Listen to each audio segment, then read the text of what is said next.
Well, thanks for the invitation. That's, of course, a pleasure and a particular pleasure to be here since when I was here, I organized 1 year with Sébastien Balibar, another year with Vincent Hakim, the seminar of Department of Physics, so that's a bit strange now to present a seminar here.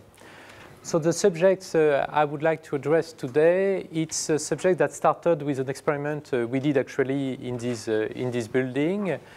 And the main idea, so we call it shortcuts to adiabaticity for reasons that you will clearly understand. But well, the idea that we have behind it's how to shape out of equilibrium dynamics. And it comes from a very simple situation that we face in the lab, as I will explain. Well, we had an initial state. And we wanted to reach a given target state, and there was one way to connect those two states through an adiabatic transformation. But, well, for experimental reasons, we wanted to go much faster than that. So we start asking ourselves how you can accelerate such a transformation. So then you are non-adiabatic, but you connect two states that are connected by adiabaticity. So here it's the outline of the talk. I'd like to start with the transport problem, which is actually the first problem we address in this spirit.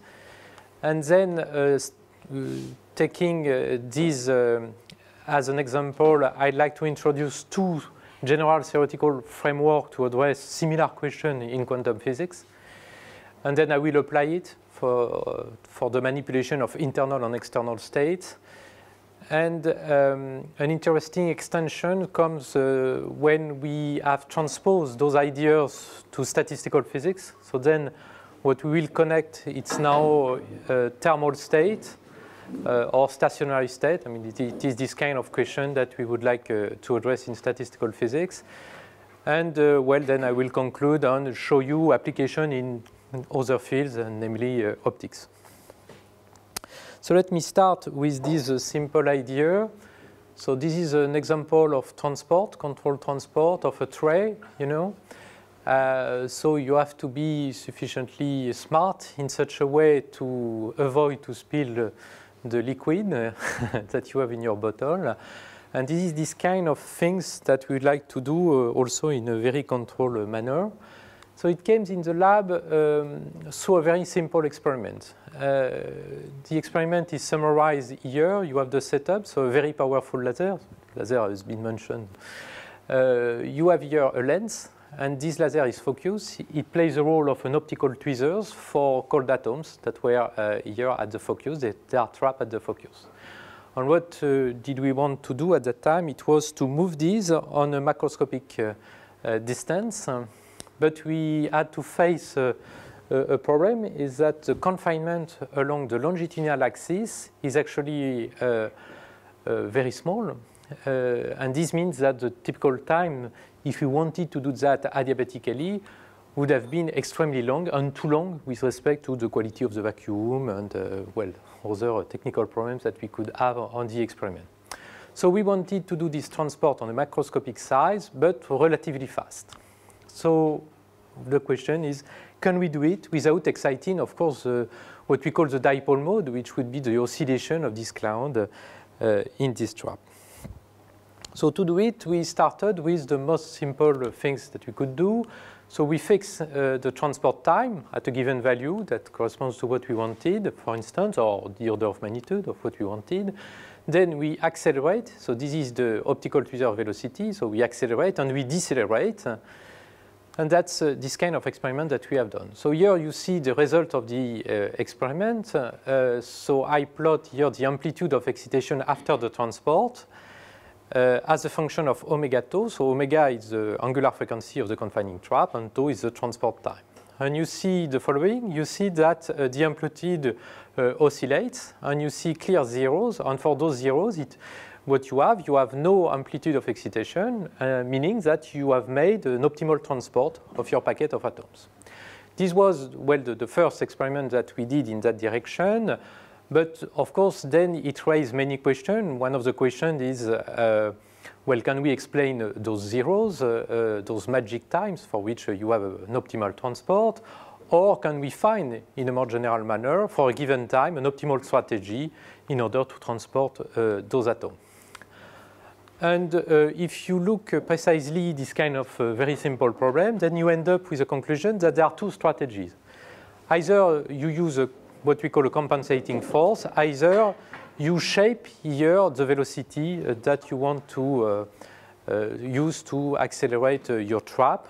And that's those two strategies that we will discuss now. Well, to discuss the first strategy, it's very simple. What you have to do is just to superimpose a time-dependent force that will compensate for the inertial force. So if you do that, so you just have to superimpose such a force, which is linear with the position, okay, and whose amplitude depends on the acceleration. And if you do that, then your particle can never be excited because it will always remain at the bottom of the trap. So then there is you can do whatever you want. You can do an optimal transport in this manner. But of course, it depends on your ability to implement such a force. So that's a question. So the other strategy would be to shape the trajectory, but the point is how I will shape this trajectory. So there is a very simple manner to do that, which we call reverse engineering. So imagine that I use a harmonic confinement. So then I have this confinement. I write the equation of motion. So the things are very easy to understand. And I write here what I would like to do. So I start at 0, and I would like the particle to be at rest. Okay. I arrive at a distance d, and I would like the particle to be at rest once it has arrived at its final position. And what I will do, I'll say, okay, so let me use a polynomial interpolation of x of t with those boundary conditions. And then I reverse the problem. I use this differential equation to infer the value of x naught of t. So in this manner, I found a way to accelerate and decelerate my potential in such a way that I can do an optimal transport. So this is, from this respect, a reverse way of using a differential equation in physics. So that's a first possibility. There is another interesting mathematical formulation, and we will see that it can be quite powerful, which consists in addressing exactly the same problem, but looking this time at the excess of energy. So the amplitude that we have considered here, so the excess of energy is a square proportional to the square of the amplitude. So the excess of energy after the transport takes this very simple form. It is nothing but the Fourier transform at the frequency of the trap of the acceleration. Okay? This is a very nice formula since it gives you a kind of intuition of what we have seen experimentally. Indeed, well, for this transport where we accelerate and decelerate, then it says that it is similar to a diffraction pattern, and the black fringe of your diffraction pattern corresponds to an optimal transport. Actually, what we did in that experiment, as it was a kind of demonstration of the method, what we did was to accelerate, to decelerate, and then to re-accelerate, so to come back at the same point. And what you see for those different zeros, it is the interference pattern within the diffraction pattern. So that's what you see. So then we get a nice interpretation of what we have here. And somehow it means that to optimize the transport means that you will do a kind of apodization of the zero of your diffraction pattern. And for these, we can use a very simple mathematical trick which has many advantages, as you will see. So let me introduce the Fourier transform of this acceleration for any frequency, so for omega. So an optimal transport is such, it's a trajectory for x naught of t such that it has a zero for omega naught, which is the frequency of the trap. And what I will do is the following thing. I introduce an auxiliary function, g, which obeys those boundary conditions, so which is 0 and its derivative, the first and the second are 0. such that it helps me to define the acceleration through a differential equation, such as this one. Okay? I have extra condition because the transport is over a distance d, so it should obey those two conditions, and it should be at rest after the transport. But okay, I use it. And if I plug these into this Fourier transform, it's clear that I will drill a zero exactly at the frequency I want. Okay, at omega naught. So then, once whatever is the function which obeys those conditions plus those one, then I define the acceleration, and then I have a solution which is valid. Okay, so that's another way to generate an optimal trajectory for my transport. Of course, I can generalize, and I can use two frequencies, so then I can drill two zeros. And then you start to have some unexpected consequence.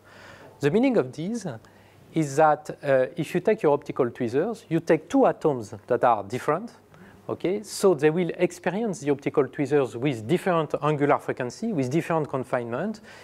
Well, you can optimize the transport for both of them.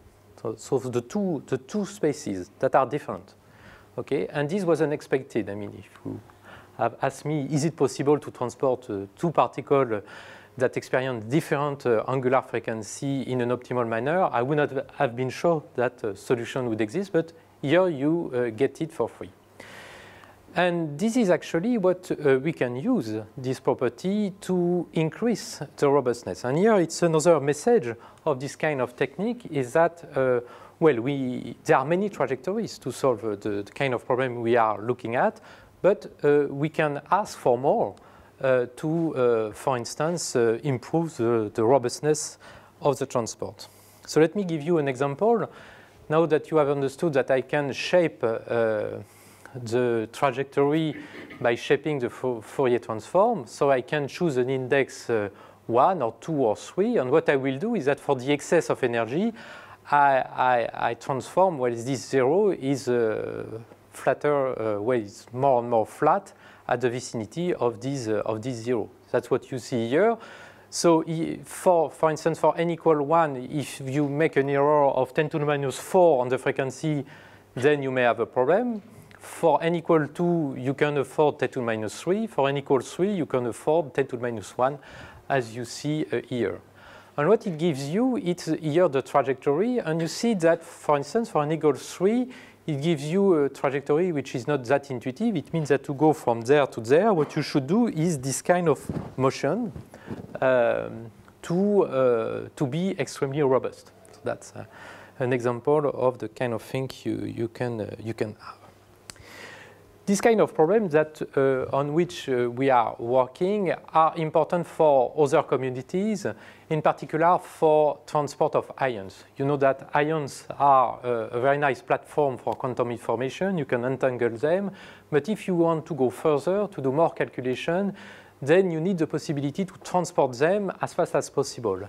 And there were two articles in the spirit of what I just have mentioned here, where they implement such a fast transport for ions, which is, once again, an interesting issue. Another domain for which this has been applied very recently has to do with zero-G experiments. So this belongs to the Quantos project in Germany, and Ernst Rasel is one of the major scientists working on it. Here, well, the point is to do a BEC machine. So you do a Bose-Einstein condensate machine in this very small volume. So for those kind of experiments, you do the BEC close to an atom ship, and you want to do interferometry. Okay. But the problem is that once you have done the BEC close to the atom ship, you should transport your atoms in this zone so to interact, to make those atoms interact with lasers for performing the atom interferometry protocol. And the point is that this transport was very long. It was about 1 second. And if you want to do zero-G experiment, you just have in a free fall about 4 seconds. And if you do in a catapult mode, about 9 seconds. So you would like to accelerate these since the BEC is produced in less than 1 second. And we have interact, and we could gain nearly a factor of 2, meaning that they can do twice as more experiment now with this protocol. So it means that it has some concrete applications. I use a very simple problem, this transport problem, just to give you some insight about the kind of method that we are using. But of course, you can wonder yourself to which extent we can generalize, we can find a formalism that helps you to find the good strategy. So the kind of problem we are addressing are summarized here, if you want. So you have an Hamiltonian with a parameter that can change, lambda, and you have your variables. You have an initial state, and you want to connect this initial state to this one, to the final state, by an engineering of the Hamiltonian. So you can afford to add some extra Hamiltonian to this one transiently. So how will you do? So I will present to you 2 possibilities. It's 2 among many. Well, that's a choice that I made for pedagogical purpose, but there are other methods. So the first one is a transitionless tracking algorithm, and the second one is based on dynamical invariance. So let me address the first one. So the first one starts by introducing, you know, the instantaneous basis. So it is the basis that you introduce for a given time. So you take your Hamiltonian, you say at a given time I can always define a basis, and you introduce this instantaneous basis. And you know that within the adiabatic approximation, the evolution of a given state will acquire 2 phases.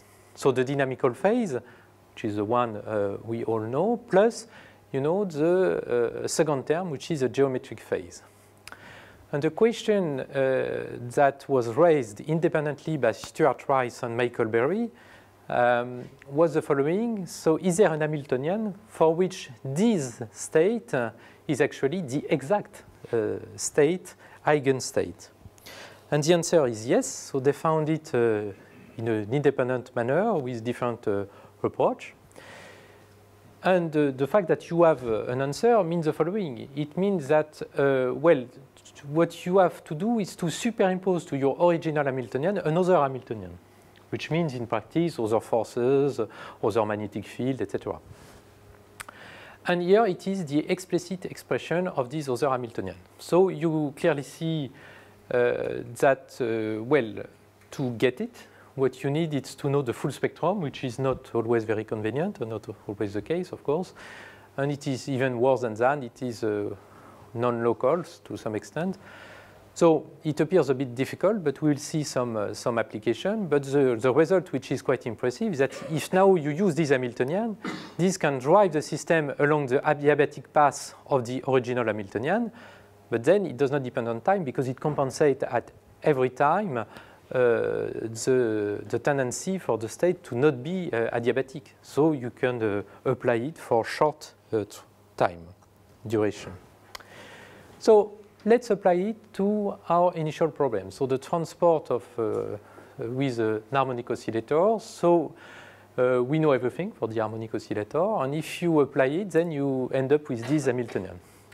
And then you are a bit sad. You are a bit sad because you should apply a new force, which is actually, well, it's not a force, it's an Hamiltonian, which is linear in momentum. And then you may say, okay, it's very nice, but we don't know how to produce such an Hamiltonian to superimpose it to the original Hamiltonian.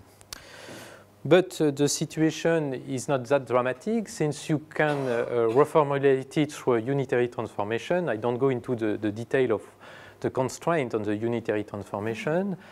But for example, for the transport problem, it's very simple. And if you work it out, then you end up to the following Hamiltonian, so to the first strategy. So what does this transitionless tracking algorithm? It suggests you to add a force which actually compensates for the initial force. So it gives you this in an automatic way through, of course, a unitary transformation. You can address other problems. So imagine that you want to spin flip a spin like this, so you can change very slowly the magnetic field. So if they are aligned initially, then they will be aligned at the very end. So that's the adiabatic transformation. But you can accelerate this, so go extremely fast. But then you have to superimpose another magnetic field with this form that we can get explicitly. And Michael Berry has derived it explicitly in his paper of 2009. Those kind of ideas actually have been demonstrated experimentally, and in particular in the experiment of Ennio Arimondo and Oliver Morsch at Pisa. So they realized a two-level system. So what was the two-level system? It was made actually of two bands in an optical lattice. And what are the parameters that you can change, that you can tune as a function of time?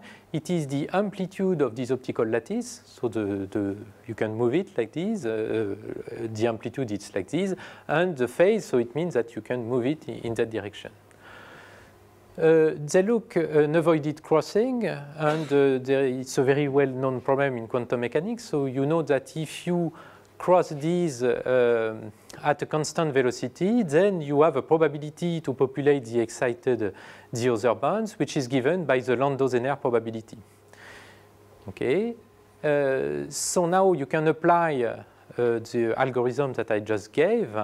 So you should modify in an appropriate way the amplitude and the phase, and if you do that, when the Landau-Zener property gives you 50% of fidelity, then you can go up to nearly 100%. So those kind of ideas can be really implemented, and they work very well. Let me address the second kind of approach. So in this second kind of approach, we address the same problem. So we have an initial Hamiltonian, a final Hamiltonian, and we want to keep constant the population in the instantaneous basis, but only at the initial and final time. Of course, during the transport, you can populate excited state. So for this, we use dynamical invariance. So dynamical invariance is an operator that will fulfill this relation, okay? And we will add the commutation relation at initial time and final time. So when we do that, we have all learned in a very good book of mechanics that they share the same basis. And so, for instance, you start in the ground state of the Hamiltonian, and it corresponds to an eigenstate of your dynamical invariant, and the same here. And the point is that if you follow or if you engineer the evolution of this eigenstate, then you can end up in the final ground state, for instance, of your Hamiltonian. I will show an example of this now. And with the manipulation, another example of manipulation of external and internal state. But just before, I'd like to say that the second strategy, the strategy that relies on the dynamical invariance, it's a strategy that corresponds to strategy 2 for the transport. It tells you how you should engineer in time the trajectory of your potential. And now we will apply it for a two-level system. So what do we want? We want to start, for instance, with a spin up, and we want to end up in a spin down in this way. So for this, the method tells you that you should find the invariant. So we use the Pauli matrix here, and it is multiplied by a vector, and this vector obeys this simple relation, as you see here. This is a vector, a unit vector, so it is characterized by two angles. So it means that this matrix that we can give explicitly depends only on those two angles, and we can work out easily the eigenstate. And you see that this eigenstate, for those values, theta 0 equals 0 and theta at the final time equal pi, will drive you from the up state to the down state. And that's exactly what you want.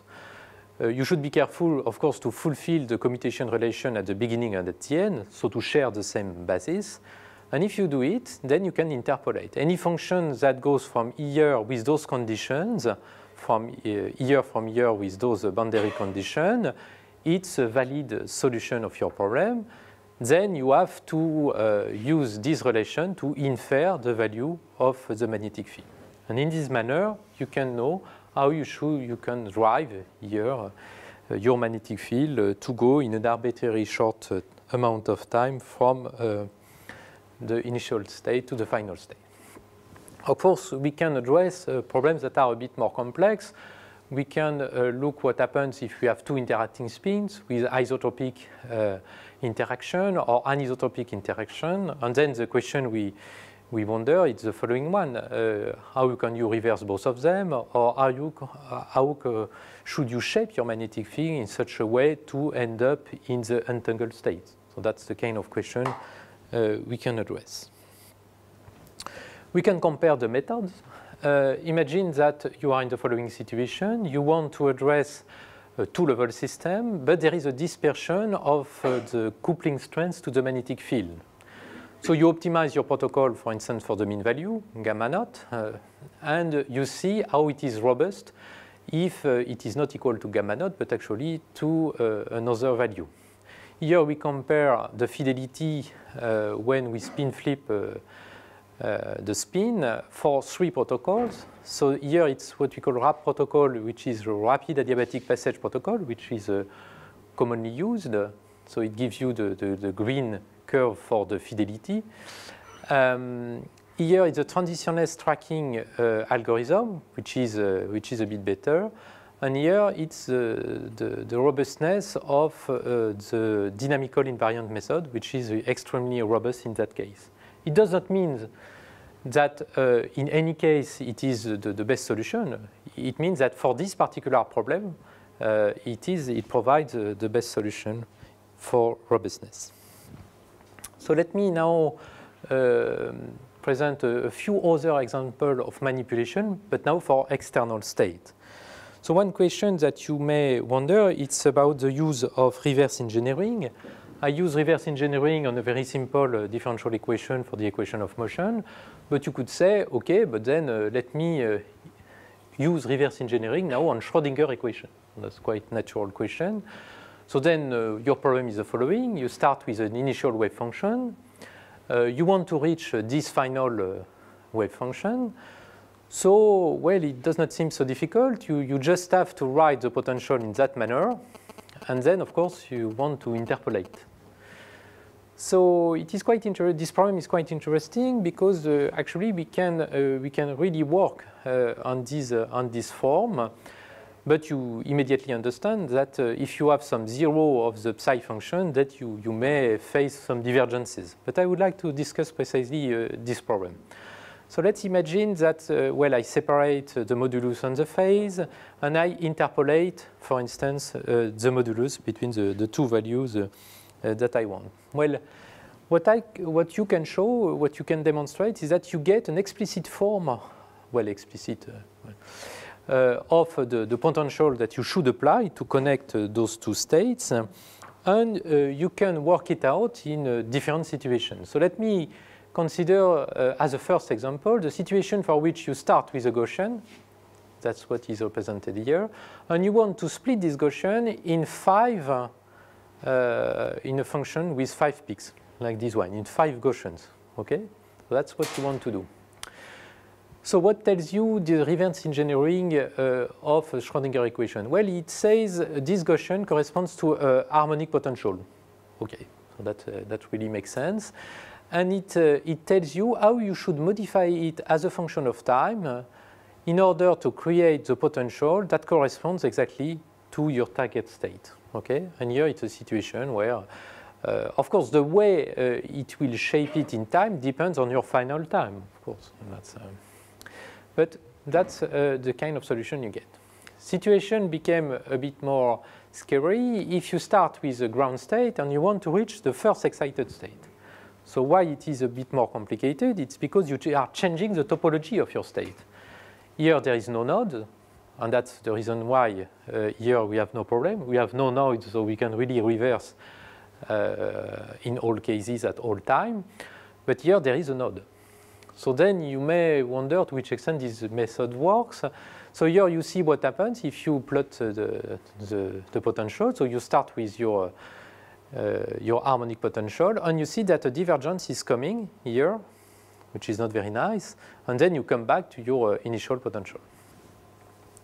Well, what we have tested, so we have no exact solution of this problem, because once you have a divergence, then of course it is you cannot avoid it.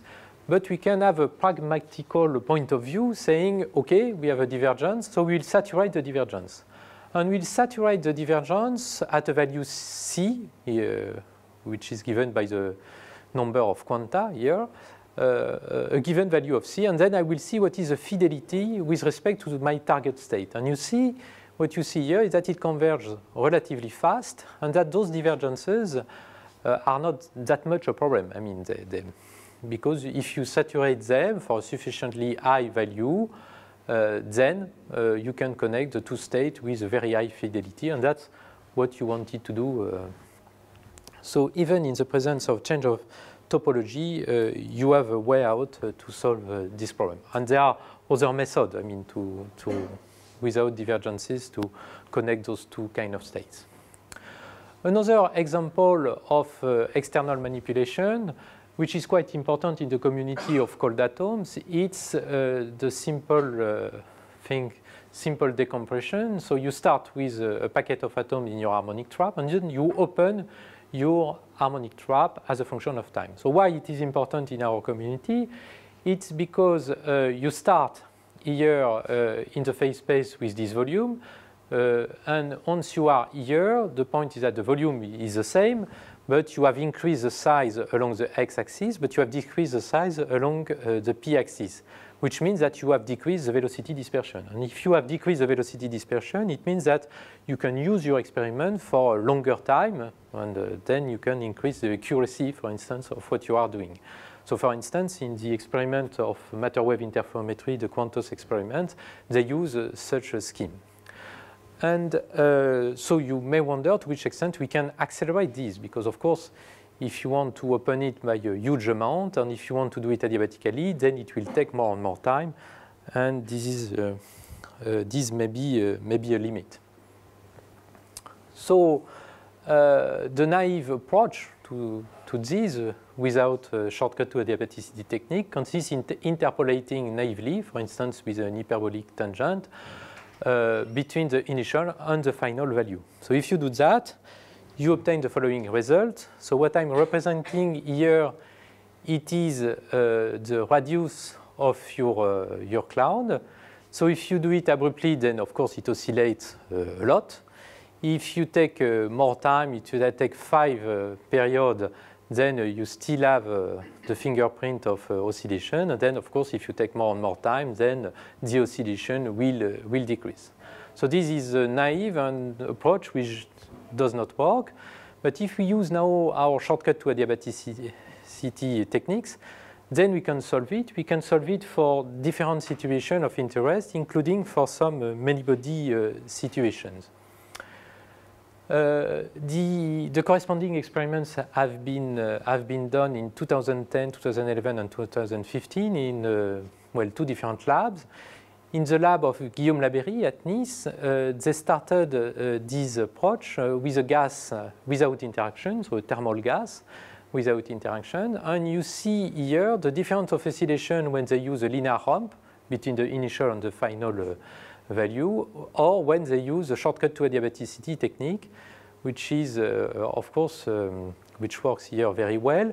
It is not perfect, as you see, but it's not perfect. They explain in their article that it's because of the non-perfect driving of the frequency, and it's also due to anharmonicities. And here we touch a point which is important, is that for the method I am discussing here, you need a very good modeling of your system. If the modeling is not good, then, well, we cannot do a lot of things. This has been applied also to a Bose-Einstein condensate. And here it works perfectly, so this is a nice example. It has been done also for a 1D Bose-Einstein gas, for which interactions were quite important. And here you see the driving. So with a linear driving, you see a lot of oscillation of the size of the cloud. while for the shortcut to adiabaticity driving, which is a bit more complex, then you see that you reach the equilibrium perfectly within experimental bar error. So far, I discussed about quantum physics, and we have seen that it works. We have seen a few experiments that show that it works very well. And in 2014, we had the idea to extend these kind of things to statistical physics. So then one has to see what means adiabaticity. So let me recall you what means adiabaticity for just one particle. So for one particle, if you address this problem of 1D classical mechanics, a slow evolution, it's an evolution that obeys this criterion. The variation of the strength of the angular frequency as a function of time should be much smaller than omega square. And if you fulfill these, then there is a quantity which remains constant, which is the ratio between the total energy and the frequency. So it is the mechanical action of this problem. For this one particle situation, actually the transitionless tracking algorithm has been generalized, well, has been transposed, I should rather say, by Christopher Jarzynski in 2013. But what we are interested here is what happens if you have interactions.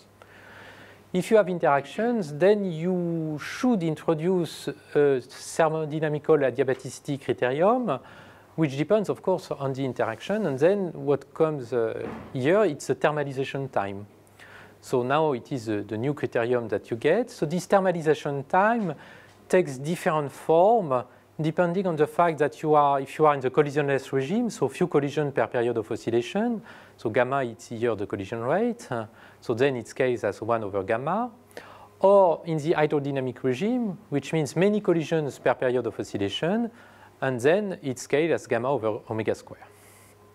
If you fulfill such a criterion, then the quantity which is constant, it's now the ratio between the temperature and omega. That's what is constant in an adiabatic transformation. Well, adiabatic transformation, we know it from our first lectures in statistical physics. It is a transformation that indeed will let the population of each state constant. So that's our initial state and final state. So the question we wanted to address is the following one. Is there a possibility to shortcut the thermodynamical adiabaticity, whatever is the collision rate? Here, it means whatever is the ratio between the collision rate and the angular frequency. That can relate, well, the two equilibrium states that you consider, the initial state and final state, they are not independent, they are related by this relation which comes from an adiabatic transformation. So we have answered to this in 2014 with Emmanuel Trizac. And the answer relies on the Boltzmann equation. So indeed, if you want to address the physics of a dilute gas, then you can model it in a very good manner by Boltzmann equation. So that was our starting point. And the starting point was actually to observe that there are an interesting class of exact solutions that are actually in the kernel of these of the collisional integral, which takes this very simple form, which is a Gaussian, where alpha, beta, and gamma are just time-dependent parameters, and they are related to the time-dependent value of the strength of your harmonic oscillator. So I consider here a 3D harmonic oscillator for the confinement, and I get 3 linear equations. So that's a very simple situation. So 3 linear coupled equation means that I have a third order equation. So beta plays the role of the inverse of a temperature to some extent, as you can see here. So we can analyze these equations. So for instance, if you go very slowly, then you can remove this term. And what you get from here, it is the fact that the ratio between T, the temperature, T, and omega remains constant. So that's what you expect from an adiabatic transformation. So you recover it directly from the equation.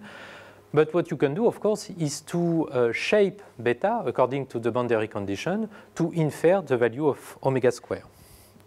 So that's what we have done here. So the dashed line, it is the interpolation between the initial value and the final value. Here it's a decompression by a factor of 5, so the strength by a factor of 25. If you do it relatively slowly, so here everything is normalized to the final time. So that's why I use this normalized unit. So you see that if you go very slowly, then it goes smoothly from the first initial state to the final state. I plot it here, the ratio, the evolution of the strength of the confinement normalized to its initial value. Now, if you want to accelerate, you see that you can reach a 0, okay? And then it goes back, it increases and decreases. And you can, if you want to accelerate further, you should actually, and that's what gives you this algorithm, so to say, you should reverse the curvature. And this really makes sense. So try to explain it. So you want to go extremely fast. So what it does, it says, okay, you should reverse the curvature and do this. Okay, so it provides this. I'm not saying that it is very easy to implement it experimentally, but at least it has been tested numerically, and it works perfectly. So that's this kind of solution. But now you may wonder if you can go further. Indeed, all the situations I have discussed so far are situations addressing the systems that are isolated. It was the case for the Boltzmann equation. It was the case, of course, for the Schrödinger equation. So you may wonder to which extent you can accelerate the thermalization of a system that is in contact with the thermostat. Because these, of course, should have many applications.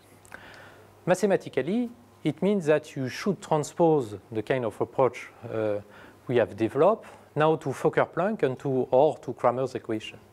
And then what you will connect, it's a thermal state with a given parameters, lambda I, to a final thermal state with a given value, final value lambda I. And well, we have answered to this question both theoretically and experimentally, and the experiments have been performed by Sergio Siliberto at ENS Lyon, and they have been published this year, so that are very fresh results. So the first experiment is summarized here. It's an experiment for which you use a bead that is immersed in a fluid and trapped by an optical tweezer. And what you want to do is, for instance, to compress, so to increase the strength of the confinement, say by a factor 2. And you want to see at what rate it can thermalize. Okay, so in terms of modelization, this is very simple. So this is very well reproduced by an Overderp-Langevin equation, which can be converted for the distribution in terms of a Fokker-Planck equation. So what we have to find is an analytical solution when we change the strength of the confinement. So this can be done. I will not detail it. I will show you the experimental result. So here it is the strength of confinement. So imagine that you do it abruptly from this situation to this situation. Then here you follow the size of the fluctuation of your bead, which gives you, when it is flat, it means that it is thermalized, okay? And you see its evolution as a function of time. So you have compressed, so you decrease the size by a square root of 2, because you have changed by a factor of 2 the confinement. And here it's time, so that's a log scale. And here you see how it thermalizes if you do it abruptly. And what we propose, it's to increase the intensity much faster, according to our solution, and then to decrease it in that very manner. Okay, so if you do that, then you see that you can reach the equilibrium much faster. So much faster, I'd like to mention that here we are using a log scale, and between this and this, there are nearly 2 orders of magnitude. And this means that the acceleration of the thermalization is here by nearly a factor 100, which is quite impressive and really shows that those techniques can be transposed in that field. The other experiment that has been performed in the group of Sergio Siliberto, it's the following one. It is the one for which you look at what you can do with an atomic force microscope. So here the atomic force microscope consists of a cantilever on which a sphere has been stick, and you coat these with gold. Okay? Then if you want to move the position of the sphere with respect to the plane here, what you should do is to apply a voltage, of course, and the voltage is your control parameter. These can be well modelized by a Langevin equation, but this time with an inertial term, which means that what we have to address, it is a Cramer's equation, find the solution, etc. So this can be done, and if you do it, then you can compare what you get. So here, they apply the voltage such that they can move the cantilever or the position of the sphere by 1 nanometer. Okay? So if they do it abruptly, which is a common way of doing it, then it takes edges. So here the curve are very nice damped oscillation because it is average over 1,000 runs. Okay? But what you see is that the time required to thermalize, it's on the order of at least 100, 200 milliseconds, as you see here on this curve. Now, and I am using the same scale. That's very important to be aware of that. I will show the curve on this time scale. Okay, so that's what I'm showing here. And here you see the result of two protocols for which we accelerate the dynamics. So then we propose, we shape the voltage that you should apply to control the position of the sphere. So for the first one here, you do it in 5 milliseconds, and you see on the same scale that it has thermalized much faster than in this case, of course. And here you see that it has also thermalized quite well. You have still residual oscillation. So of course, there are some limits at some point, and the limits are due to the modeling. You may have other modes that may enter in this story. So here we have a very simple modeling of this system, but it works already quite well. And the gain, it's also about 2 orders of magnitude. So this is a proof of principle experiment that shows that we can indeed accelerate the corresponding dynamics in a very good manner. So one of the questions we are discussing is it possible to accelerate a commercial atomic force microscope? And for this, well, we are setting up a large collaboration which involves Marie Chupot as a postdoc, myself and Emmanuel Trizac for the theory, and then for the experiments, Sergio Siliberto, Ludovic Bellon, Laurent Nonier at Marseille, and Xavier Bouju at the CMS of Toulouse, and would like to look at this a bit more precisely. I'm touching the end of this seminar. I'd like to add a few remarks. Well, one of the remarks is that the methods I have discussed here are quite different from the methods that are used when you have many parameters to optimize. You could use a genetic algorithm or simulated annealing if you want, but that's quite different. Here, what we are addressing problems that are simpler, and what we are looking for is to get a simple physical picture of what we are doing. So we are not doing the same. We have compared also the performance of what we propose with optimal control theory. And one of the problems, depending of course of the kind of implementation you have in mind of optimal control theory, is that it can provide you with a very good solution, but it usually have some divergences, and this could be a limit, while the methods that we have developed are perfectly continuous. So from this respect, they can be also useful for the experiment. There are many different directions that could be envisioned, or problems that have been addressed, such as the link between the two methods that I have discussed. We could imagine to combine different methods. So if, for instance, if you don't have a very good modeling, so you could perhaps accelerate part of the dynamics and then use other methods for the very end of your optimization. To find the solution, there are some mathematical aspects relying on the Lie algebra that you can use. We can look at the the optimization against different kind of noise. We can generalize, of course, what I said on two level, on n-level system. We can address situation, and there is a growing interest in that direction for more complex situations. To open system, we have seen an example, of course, in statistical physics, but this can be transposed in quantum physics. We are looking what we can do for non-classical states and toggle states. I already mentioned these. And there is a recent, interesting recent development in optics. In integrated optics devices, indeed, for which, for instance, you would like to do a guide such that the ground state will go, for instance, in the A channel, and the first excited state would go in the B channel. So the interesting thing of this is those coupling mode equation can be mapped on a problem in time-dependent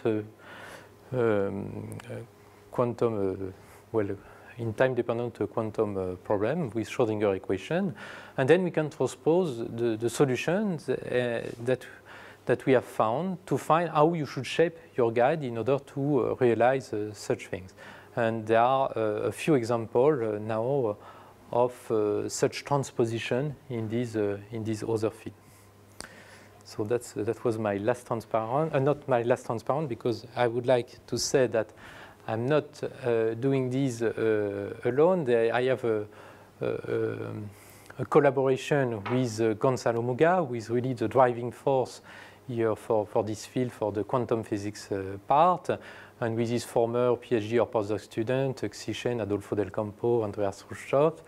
To compare with optimal control theory, we have a collaboration with Xin Li. For statistical physics, so it starts with a collaboration with Emmanuel Trizac, and now collaboration also with Sergio Siliberto.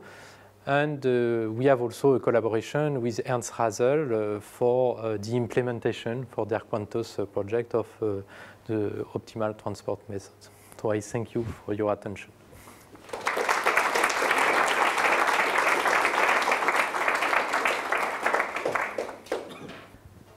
So you explained that you really need to know your system very precisely to get to your solutions.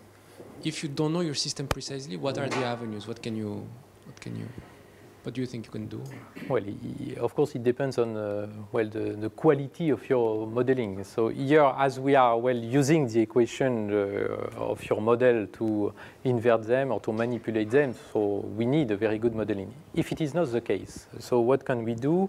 Well, we can imagine to combine a few techniques. For instance, engineers, usually they don't have the full model for what they are doing, but they can use a lock-in system. But lock-in systems are very slow. But you could imagine to do a part of the job using STA because you have an approximate modeling, and then to finish using a lock-in system. So you can imagine some hybrid strategy that may be useful.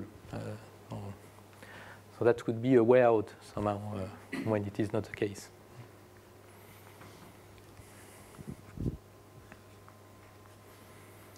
Ah, Jacob. Salut David. Salut. In the example of the microscope of the AFM, I was wondering. I didn't fully understand. So what you're changing is the shape of the step that you do. So we engineer in time the voltage. Yes, and so is it really can you really say that the thermalization is faster, or is it just that there is less to dissipate, and so it just takes less time to go beyond, to go below a certain level of residual excitation, but the time constant would be the same? No, you really accelerate the. If you average.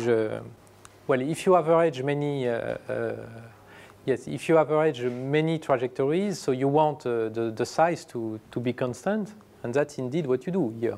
So you start at equilibrium, you end up at equilibrium, but on a much shorter amount of time. So it's really that you have accelerated the thermalization. Thermalization means something flat here for the mean position.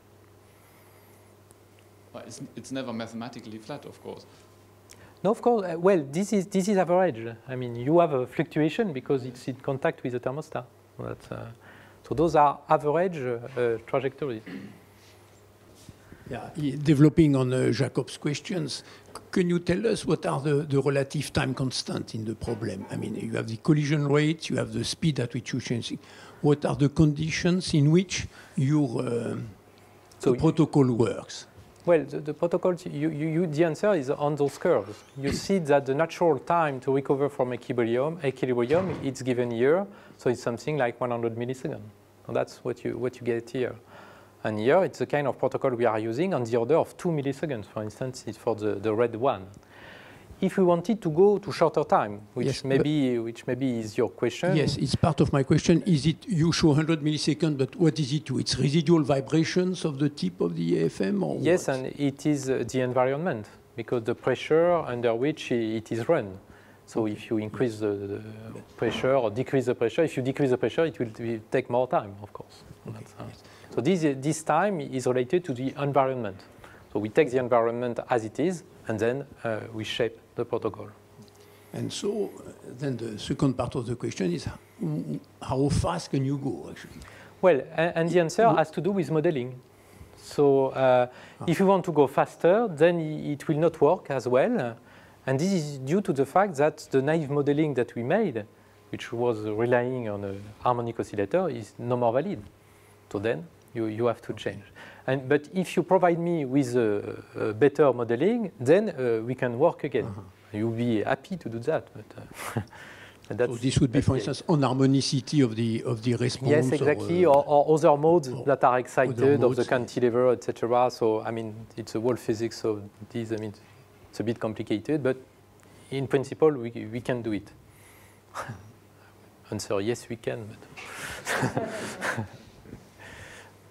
so a question which is both naive and vague. You explained with your example of two particles that you can address systems with two frequencies, omega 1 and omega 2, yeah.